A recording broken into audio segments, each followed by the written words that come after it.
Mi padre y mi madre, detenido desaparecido. Mi marido. Mi tío. Mi padre y mi madre. Yo soy nana de él, de Patricio Urbina. Mi hermano, detenido desaparecido. Mi hija detenida desaparecida. Mi esposo, detenido desaparecido. Primo hermano. Mi hijo detenido desaparecido. Mi hijo, detenido desaparecido del año 74. Mi hermano, desaparecido, profesor de educación musical. Mi abuelito, detenido desaparecido. Mi padre es hijo de justicia.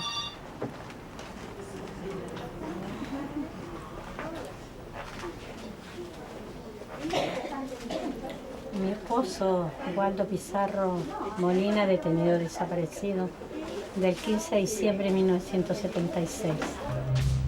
Hace 26 años, el 11 de septiembre de 1973, Salvador Allende, presidente electo de Chile, fue derrocado por un golpe de Estado militar. A la cabeza de estos militares, el general Augusto Pinochet. Encerrado en el Palacio Presidencial, Salvador Allende intenta negociar, pero las consignas de Pinochet son inapelables. Incondicional, no hay parlamentar. Se mantiene la presidenta sacando el país, pero la ley se cae y cuando vaya volando.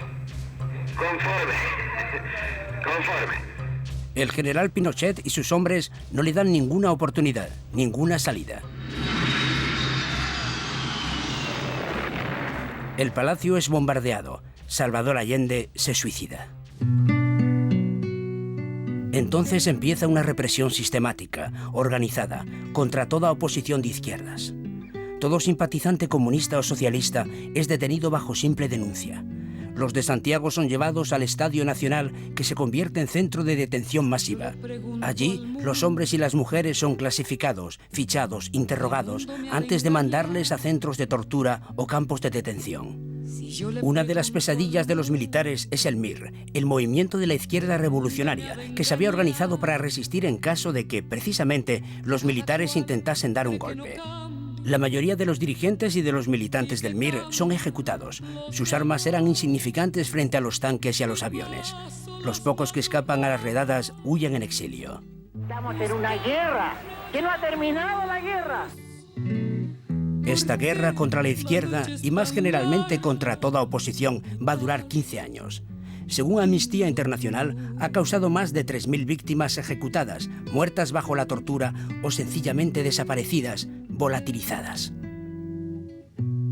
La más eficaz máquina de represión es la DINA, la policía política. El responsable de su funcionamiento es un allegado de Pinochet, el general Contreras.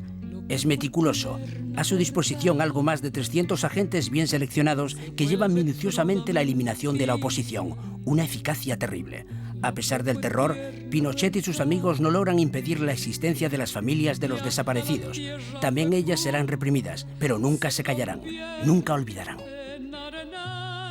En 1989, tras 16 años de poder, el general Pinochet acepta dejarlo, pero sigue como jefe de las Fuerzas Armadas. Se hace nombrar senador vitalicio. Así piensa escapar a cualquier tentativa de persecución. Piensa haber dejado todo bien atado, pero ya no es el amo de Chile. A partir de esta época, surgen las pruebas de las exacciones de la Junta Militar, cementerios clandestinos, cadáveres mutilados. Entonces empieza un largo combate contra la impunidad de los criminales. Pedro Mata volvió del exilio en 1993. Mi caso es uno entre miles de otros jóvenes. Yo fui detenido en mayo de 1975 por la DINA, la Dirección de Inteligencia Nacional, y fui llevado sucesivamente a 2 centros de tortura, la Venda Sexy y la Villa Grimaldi. Y en ese periodo conocí el horror, un horror que es indescriptible, al punto de llegar a sentir vergüenza de pertenecer al género humano.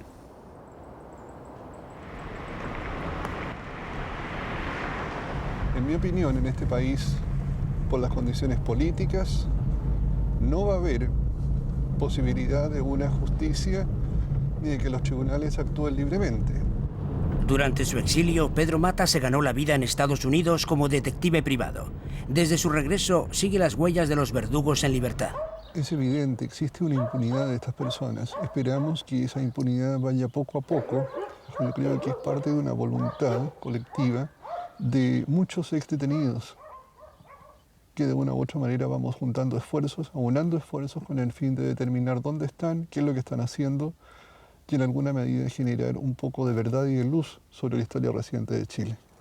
Hoy en día las asociaciones de víctimas y sus abogados han logrado establecer una lista con los antiguos miembros activos de esta policía política. Los nombres, las graduaciones, los presuntos crímenes cuando ejercían. José Llévenes es uno de estos hombres. Muchos de estos torturadores han sido identificados, todos viven tranquilamente en Chile, incluso pueden encontrarse sin muchas dificultades como aquí en Santiago, la capital.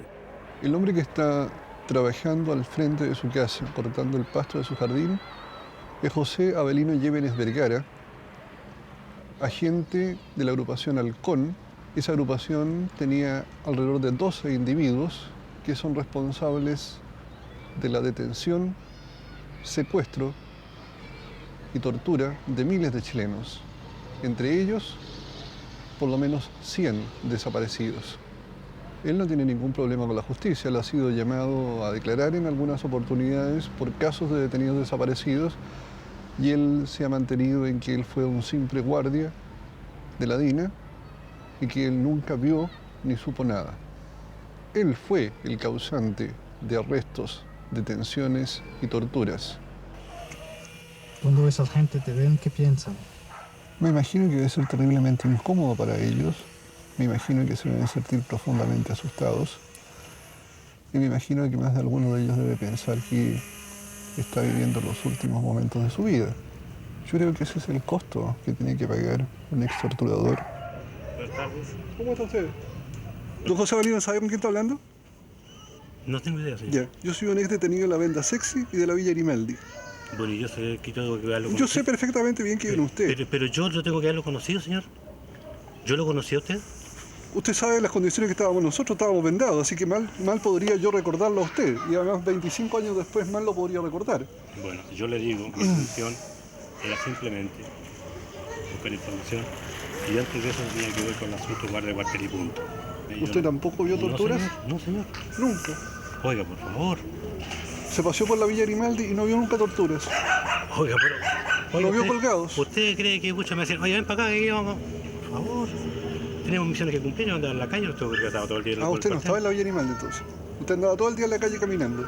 Llegaba, luego me paraba en la villa a almorzar, después salíamos a perfumación y punto. ¿Qué jajaja?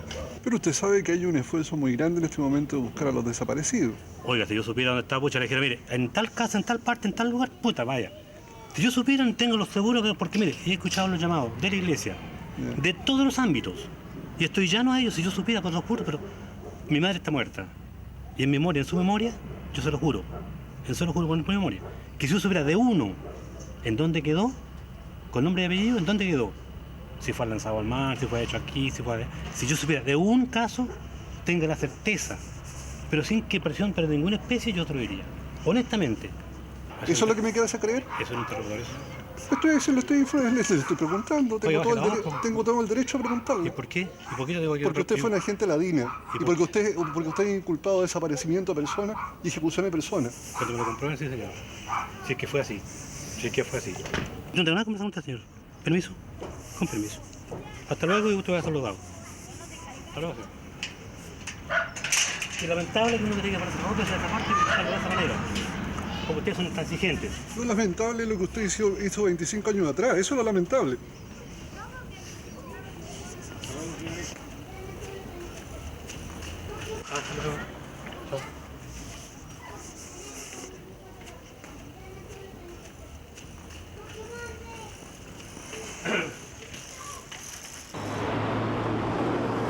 Luz Arce fue detenida y torturada. También detuvieron a su hermano pequeño. Para salvarle la vida se convirtió en confidente de la DINA. Se codeó con sus torturadores, vio sus caras. Es una de las pocas capaces de identificarlos. Caigo detenida el 17 de marzo del año 74 en poder de la DINA. Como caí con cédula falsa, suponen que yo soy un cuadro político-militar, entre comillas, importante del MIR. A partir de ese momento se inicia toda una andadura, una caminata prácticamente desde el infierno, en el infierno. Fui torturada durante esos 3 días con corriente, con golpes de todo tipo. ¿Qué tipo de tortura exactamente? Fundamentalmente golpes y lo que nosotros los detenidos llamábamos a esa fecha la parrilla. Colocaron una plancha metálica y sobre eso nos tendían desnudos y nos colocaban la corriente en la boca, en los oídos, en los genitales, en todos lados. Estábamos vendados, nos preguntaban cosas. Entonces decía, amarrados, levanta un dedo si quieres decir algo. Entonces, en un intento de interrumpir el dolor, yo levantaba un dedo. Entonces me sacaban la venda, entonces yo ahí los insultaba. O sea, ahí venía de nuevo golpe, de nuevo la corriente, de nuevo la pregunta. Cada segundo que pasa es un segundo que lo acerca a uno a la nueva tortura, es desesperante. Cuando está abajo, está escuchando los gritos del compañero que están torturando ahora. No son los gritos que uno grita ahora cuando quiere llamar a alguien, eran unos gritos que salían como de las entrañas, eran gritos viscerales. Yo nunca he vuelto a escuchar esos sonidos, nunca los he olvidado. Eran lugares muy, muy terribles, muy terribles. Aquí fue torturada Luz Arce, la Villa Grimaldi, uno de los principales centros de tortura de Santiago en los años 70. El hombre que dirigía este centro, el coronel Morén Brito. Marcelo Morén Brito nunca me torturó con su mano, pero él dirigía. ¿Ya? Ahora hay gente que sí él le pegó. Morén es el tipo de personalidad extrovertida, gritón, enojón. Por eso todo el mundo lo identifica, nunca pasó desapercibido. El coronel Morén Brito nunca fue inquietado por la justicia. Vive en este edificio de una zona residencial. No se esconde. En su balcón la bandera chilena. Así manifiestan los partidarios de Pinochet su apoyo al viejo jefe. Hoy el coronel Morén Brito tiene 68 años y vive cómodamente como un jubilado tranquilo. Le filmamos sin que él lo supiera al salir de su casa. Me decía, dime que me odia, no, le decía yo. Nunca le dije que lo odiaba y parece que no lo odiaba. Cuando se indignó fue cuando me dije, pero ¿cómo no nos vas a odiar? Entonces le dije, ¿y usted cómo puede torturarme? No tiene mamá, no tiene mujer, no tiene hermana. Entonces ahí me grita y me dice, ¿cómo pretendes tú, puta marxista, igualarte o compararte con una de mis mujeres? Alfonso Chanfrot era francés. Detenido en 1974, torturado ante su mujer, oficialmente ha desaparecido. Su mujer, Erika, sigue en vida. Hace 23 años ambos pasaron entre las manos del coronel Morén Brito. Morén Brito está en libertad, claro. Sabemos dónde vive, lleva una vida normal. Puedo cruzarme con él en la calle. Con total impunidad. Sí. Era un jefe de la DINA. Nosotros le reconocíamos bien porque chillaba mucho. Tenía una voz muy reconocible. Era una voz ronca, fuerte. Era bastante brutal, así que al hablar chillaba. Era malo, vaya. Yo recuerdo entre mis torturadores en la Villa Grimaldi alguien que tenía una voz extraordinariamente profunda, grave, soez, grosera, el hoy día coronel en retiro Marcelo Luis Morén Brito. Hay también antecedentes en el sentido de Morén Brito haber forzado la tortura de otras personas en presencia de parientes directos con el fin de obtener el quiebre emocional de estos, con el fin de obtener información. Decenas de torturados no olvidan esa voz. Colmo de la ironía, una de las mujeres que pasó entre sus manos vive en el mismo edificio que él. 3 pisos le separan. Ángela Bachelet era la mujer del general Bachelet, un íntimo de Pinochet, asesinado durante el golpe de Estado. Fue detenida y torturada en la Villa Grimaldi.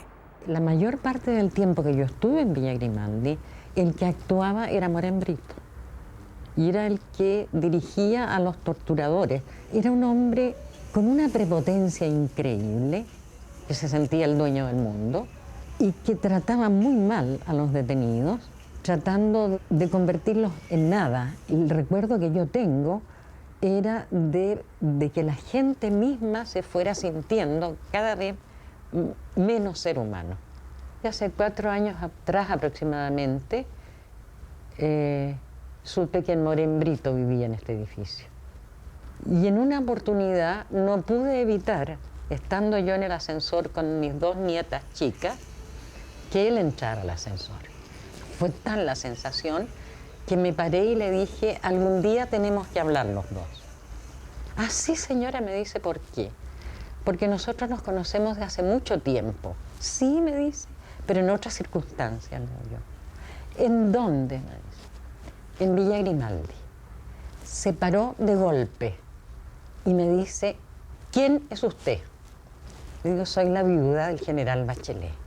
Hizo así, se agachó y desapareció, pero rápidamente. Y desde entonces la situación cambió. Si yo subía por una escala, él se iba para la otra. Si él me veía en el ascensor, él no entraba. Si yo iba al estacionamiento, él salía del estacionamiento. Él nunca ha dicho, pedí perdón, nada.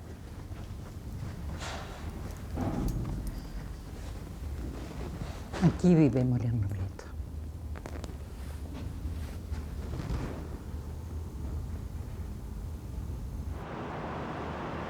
Este domingo por la mañana, Luz Arce ha aceptado acompañarnos para identificar al que la torturó. El coronel Morén Brito, el tranquilo jubilado del ejército chileno. De momento no se figura que su pasado vuelve para cogerle. Don Marcelo Morén Brito. Don Marcelo, no me dé un beso porque usted es una de las personas de la DINA que aquí está como toda la gente y usted es uno de los grandes torturadores en este país. No me hablo más. ¿Por qué no le hablo? No, porque no. Yo mejor ánimo la voy a saludar y usted me paró el carro. ¿Y usted cree que yo puedo saludarlo? No, es que Los que se acercan, la hija y el yerno del coronel. 200 desaparecidos en Villa Grimaldi. 200 desaparecidos, señor Morén Brito. Hay madres que están buscando a sus hijos, muchas madres. ¿Por qué no da la cara, señor Morén? ¡Dé la cara, pues! Diga, dé la cara. ¿Por qué no dejas de molestar? Agradezca que nosotros no somos como ustedes que los matan. Ellos matan. 3.000 muertos. Ese es Marcelo Morén Brito de la DINA, torturador de la DINA. Vive aquí, hace las compras igual que toda la gente. Oye, coño, ándate. Oye, ¿te digo una cosita o no? Por favor, bájala. No. Bájala, camarita. No sé qué decirte, son puros sentimientos. Es pensar en lo que nos pasó, en lo que no fuimos, en todo lo que perdimos, los 3.000 compañeros que no están, en sus familias, en los hijos nuestros, en que no tenemos trabajo todavía, es todo justo. Yo tenía 25 años y él sí tiene derecho hoy a estar almorzando con sus nietos, con su señora. Nosotros no tenemos derecho ni a... Son puros sentimientos, Manolito. Desde este rodaje, el coronel ha sido detenido, quizás para protegerle. Si estos asesinos y torturadores no habían sido inquietados hasta entonces, si muchos de ellos están libres, se lo deben al general Pinochet. En 1978, 5 años después del golpe de Estado, con centenares de hombres y de mujeres declarados desaparecidos, la Junta adopta una ley de amnistía. Gracias a esta ley, todas las exacciones cometidas entre septiembre del 73 y marzo del 78 son olvidadas, borradas. Los autores o los cómplices de los delitos son disculpados. Los verdugos ya no tenían nada que temer de la justicia de su país. Pero la ley no puede hacer callar a los hombres y a las mujeres que sufrieron. Sus gritos acaban por oírse, su tenacidad se hace demasiado molesta. En los años 90, el general Pinochet debió abandonar a 2 de sus amigos, el general Contreras, el jefe de la policía política, y el general Espinosa, su brazo derecho. Condenados a 7 años de reclusión, ambos terminan su condena tranquilamente en un cuartel acondicionado para acogerles.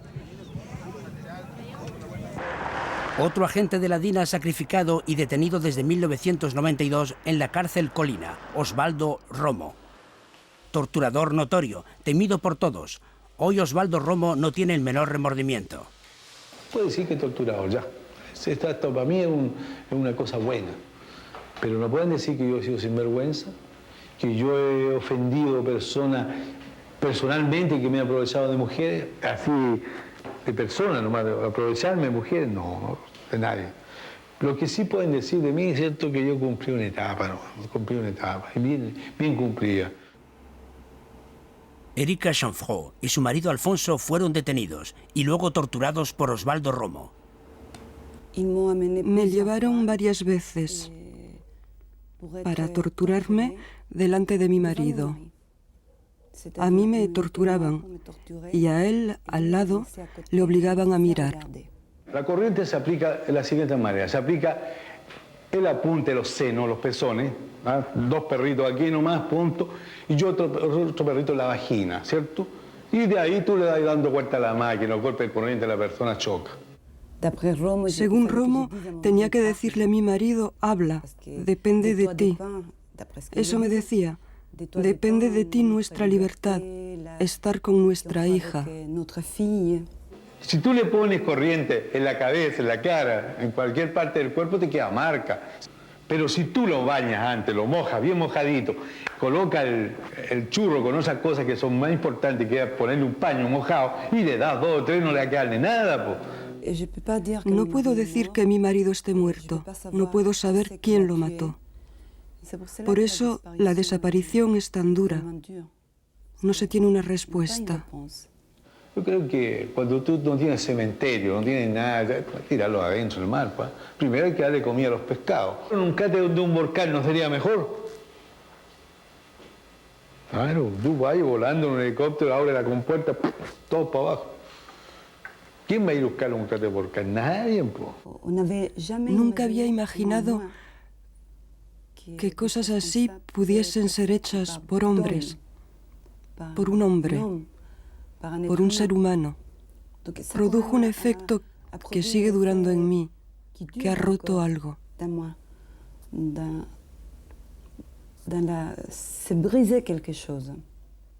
Por eso, aún tras 30 años, toda una vida, siempre permanecerá. Bueno, llevo una vida normal, pero está ahí. Yo estoy limpio con mi conciencia y limpio con mi frente. Yo creo que lo que hice lo volvería a hacer. No dejaría periquito vivo, o sea, todo el mundo para la jaula. Ese fue un error de la DINA, que yo se lo discutí hasta última hora a mi general. No deje a esa persona viva, no deje libre. El 16 de octubre de 1998, la derecha chilena estaba en la calle de Santiago. El general Pinochet acababa de ser detenido en Gran Bretaña. Un año después, sigue esperando que sus abogados logren sustraerle a la justicia. En toda Europa se han depositado más de 300 denuncias contra él, 300 veces acusado de asesinato y de tortura. Un año después, en Santiago, solo un puñado de fieles reclaman el regreso a Chile del viejo dictador. La lucha de nosotros es mostrar a la opinión pública, al mundo entero, a Francia, a Inglaterra, a Europa en general, que en Chile la verdad fue otra. El comunismo y el socialismo chileno fueron los que destruyeron este país en el 65 al 73 y Pinochet lo tomó y lo entregó próspero.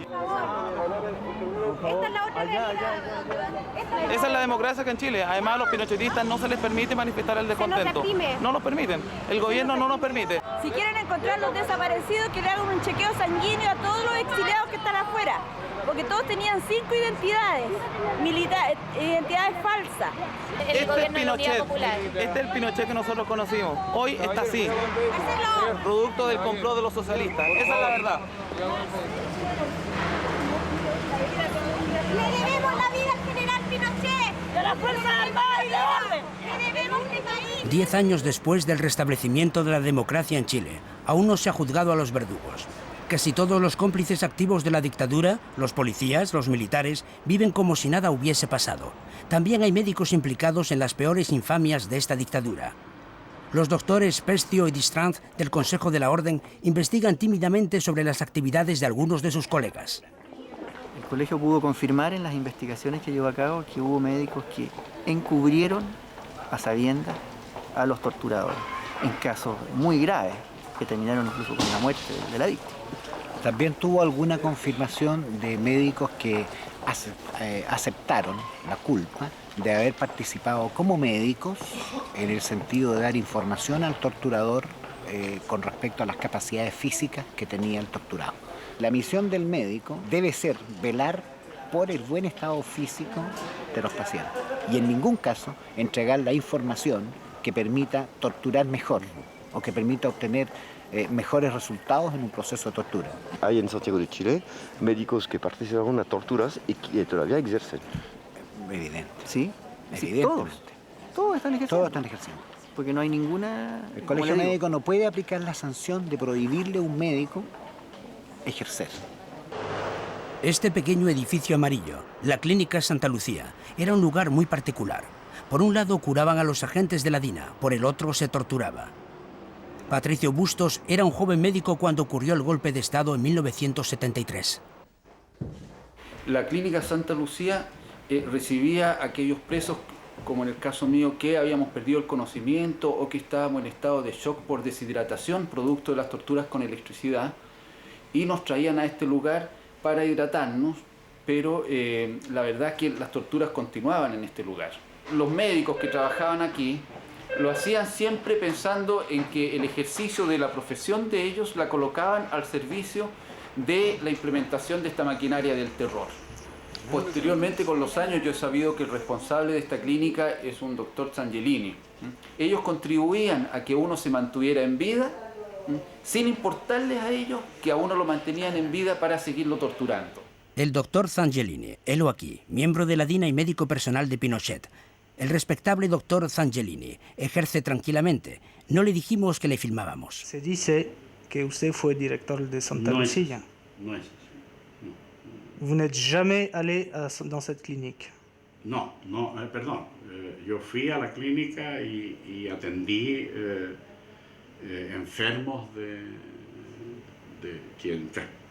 personas que consultaban, no obligatoriamente enfermos, funcionarios de la DINA y familiares sobre todo, más que nada familiares.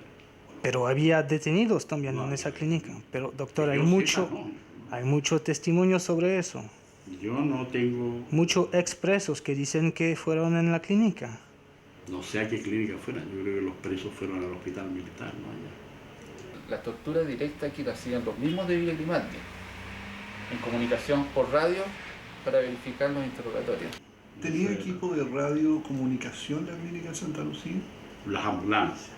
No, en el mismo edificio, No. en el último piso. No. Las ambulancias tenían equipos de radiocomunicación y que se instalaron también. La principal tortura no era física, era saber de que uno estaba siendo torturado aquí. Mi esposa era torturada en Villa Grimaldi, mis amigos eran torturados allá y vía radio iban haciendo escuchar incluso los gritos de la gente que torturaban acá y de los que torturaban allá. Por eso que siempre hay que recordar que este no era una clínica de recuperación, este era un lugar de tortura bajo control médico. Todavía pienso que hay mucho de exageración en el cuento. Obviamente es evidente que hay un trasfondo de verdad y realidad que se ha ido trasladando a la información general, diría. Yo lo he ido absorbiendo como lo ha ido absorbiendo todo el mundo, ¿no? O sea, como un hecho que pasó y que es parte de la realidad de este país. Luz Arce, la que se atrevió a denunciar al coronel Morén Brito, también ha reconocido formalmente al doctor Sangelini. Sangelini era un médico que yo conocí en la Villa Grimaldi, médico de la DINA. Lo vi muchas veces, cada vez que había que atender un detenido, entre comillas atender. La labor del médico en ese lugar era poner un límite a la tortura y después ayudar a recuperarlo para seguir torturando. Uno de esos médicos era Sangelini. Hay una declaración de detenidos de haberlo visto usted en Villa Grimaldi. ¿Usted visitó Villa Grimaldi? Sí, conozco la situación en que se produjo. Sí visité en una oportunidad ese recinto. En ese momento estaba en el patio de la Villa Grimaldi, habían puesto una casucha de perro y en su interior tenían al compañero con un collar de perro y una cadena amarrado. Ese día Sangelini dijo que llevaba el virus para inocularle aquella enfermedad al compañero Isaac Fuentes Alarcón, a la fecha detenido desaparecido. Existe una declaración sobre el caso de Jorge Fuentes Alarcón, me imagino que usted la debe conocer. Exactamente, no es en el sexto, es en el onceavo. En el onceavo, tiene toda la razón, perdóneme. ¿Qué es lo que nos puede decir respecto de eso? Una persona que está muy relacionada con la gente del FASI hizo una declaración allí en el sentido de que habría habido este detenido y yo le habría inyectado el virus de la rabia. Esa es básicamente la acusación. Entró Sangelini, usaba un maletín típico de médico, andaba con un terno azul oscuro y a voz fuerte, para que escuchara toda la gente que estábamos ahí, le dice al comandante, al jefe de la plana mayor, al mayor Benderot Pozo, le dice, aquí viene, y muestra el maletín, el virus de la rabia para el Trosco Fuente. ¿Y usted conoce Luz Arce? La Luz Arce no la conozco. Ella fue la persona que hizo esas declaraciones de la rabia en el proceso en cuestión. Y yo lo que hice básicamente fue demostrarle que lo que ella dice que pasó no puede pasar. ¿No se puede inyectar el virus de la rabia en un ser humano? Se puede hacer, pero no tienes dónde obtenerlo. ¿No se puede obtener el virus de un animal infectado? Se puede, pero el tema de dónde sacas al animal infectado. Curiosamente, en los años en que ella menciona el cuento no hubo rabia en Chile, ni humana ni animal. Sinceramente ahí la sorpresa no fue solo para mí. Yo debo reconocer que también se produjo un silencio entre el resto del personal. No se me habría ocurrido jamás en realidad, o sea, fue un impacto enorme. Tous ces crimes dont on vous accuse, ce sont des mensonges. S'ils m'accusent, ils sont des mensonges. Yo no soy un criminal, hijo,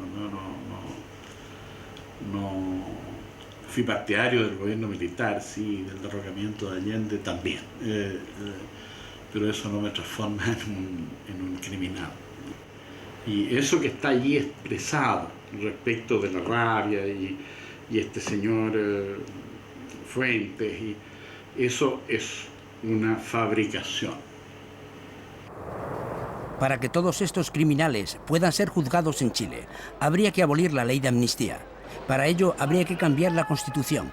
Actualmente no está al orden del día. Mientras tanto, hombres como Pedro Mata acumulan pruebas y testimonios que algún día tal vez sirvan para la justicia. En este barrio popular de Santiago investiga sobre un tal Manuel Rivas, responsable del centro de tortura Venda Sexy, otro verdugo en libertad. Manuel Rivas fue un torturador de la DINA, específicamente un parrillero, o sea, la persona que colocaba en la cama de tortura a un hombre o una mujer y le aplicaba corriente, electricidad.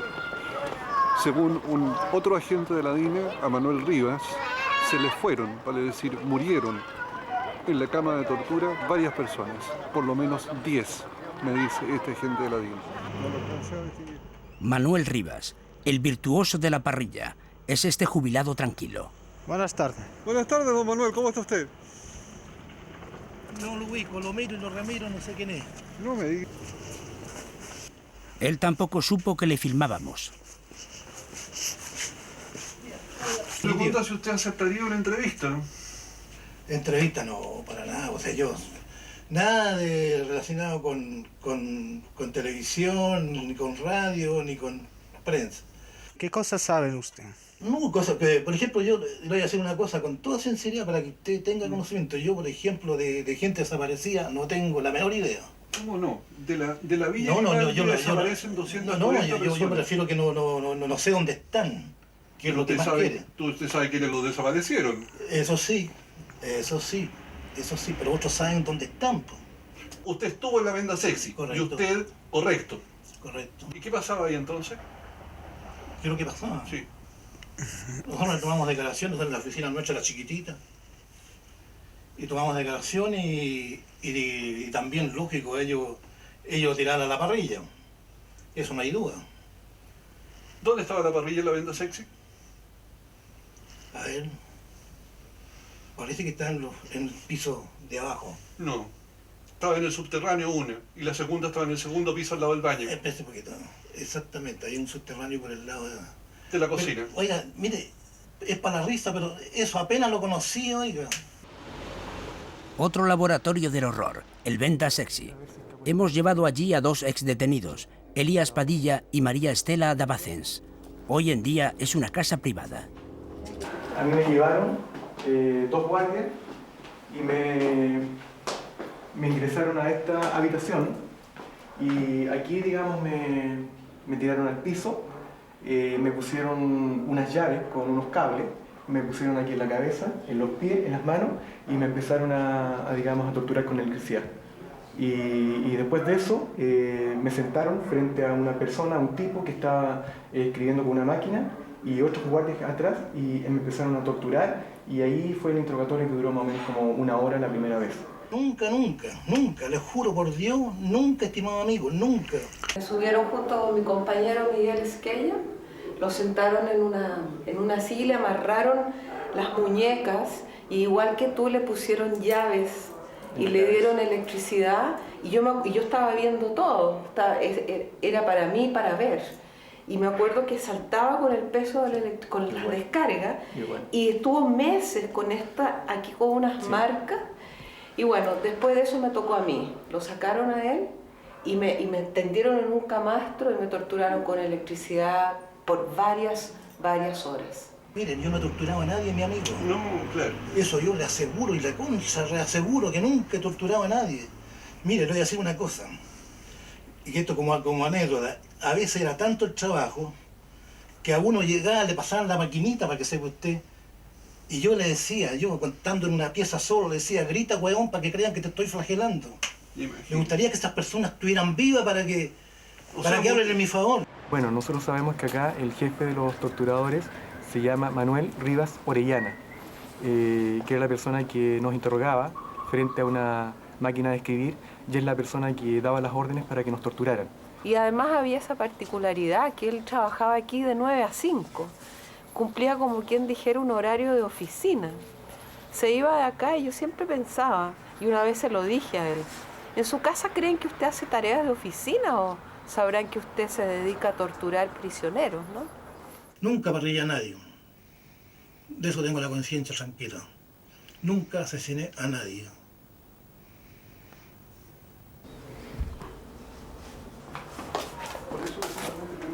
Bueno, esto es el sótano abajo, este es el lugar límite donde ya aquí a la gente que torturaban prácticamente la estaban liquidando.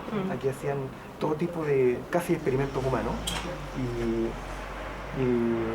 yo no vinimos acá, no. Pero me contaron las personas que están desaparecidas que en este lugar ya aplicaban todo tipo de torturas, mucha electricidad. La gente que llegó aquí, prácticamente esa gente no salió.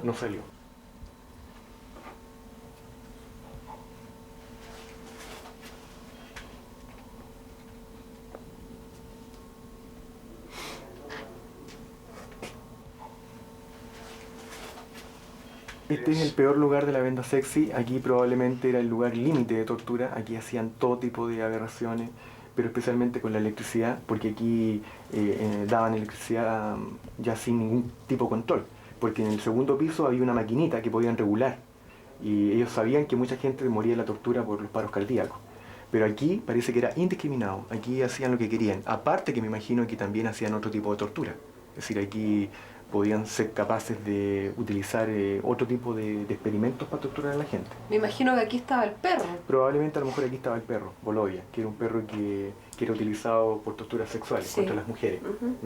El perro. Sí, el perro. Sabe usted perfectamente bien a lo que yo me refiero. Yo le voy a decir una cosa. ¿Quién estaba a cargo de ese perro? Espérese un poquito. ¿Quién estaba a cargo de ese perro? Espérese un poquito. A mí siempre yo le he leído relacionado con los perros que violaban a la detenida. Ya. Yo mire, le juro por Dios, y es que usted cree en Dios, nunca vi eso. Nunca vi eso. Y eso lo supe después cuando leía la prensa. No me digas. Lo juro por Dios, señor. ¿Usted no vio al perro? Nunca. Vi altos perros. ¿En la venda sexy? En la venda sexy hay un perro grande. Había un perro. Un perro, sí, un perro grande, me acuerdo. ¿Un ovejero alemán? Un ovejero alemán. Sí. Pero nunca, ni no tenía idea de eso, oiga. Estar demasiado cerca de la muerte acá. Sí. Demasiado cerca. Se olía, ¿no? Se olía. Sentía. Es decir, tú sabías que aquí la muerte era una cosa que estaba, digamos... Adentro, que tú decías una palabra de más y que te podía costar la vida. Sí. Y ahí realmente había un olor a muerte acá. Es decir, había como una percepción de que la muerte estaba rondando acá. Entonces fue algo realmente algo increíble. ¿Eh? Para mí es lo más cerca que estuve de la muerte. Yo igual. También, ¿verdad? Para mí igual. ¿Sabe, don Manuel, la impresión que yo tengo de usted? Que usted se hace más huevón de lo que realmente es. No.